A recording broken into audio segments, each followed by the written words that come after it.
Inanunsyo ng pamahalaang panlalawigan ng Basilan ang pagbibigay ng 10,000 pesos cash incentive sa lahat ng empleyado ng Kapitolyo bilang pagkilala sa kanilang buong taong paglilingkod.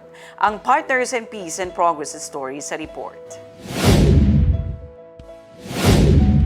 Personal na inanunsyo ni Governor Mujifa Taman ang pag-aproba ng 10,000 pesos cash incentive para sa lahat ng empleyado ng Provincial Government of Basilan sa ginanap na year-end celebration sa Basilan People's Capital sa Santa Clara, Lamitan City.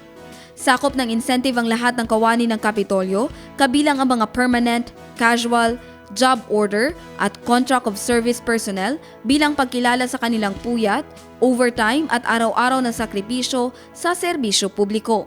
Ayon sa gobernador, ang pondo para sa cash incentive ay nagmula sa savings ng pamahalang panlalawigan ngayong taon, patunay ng maayos at responsableng paggugol ng pondo ng probinsya. Binigyang diin na ang insentibo ay bahagi ng pasasalamat sa kolektibong pagsisikap ng Team Kapitolyo sa patuloy na paghahatid ng serbisyo sa mamamayan ng Basilan.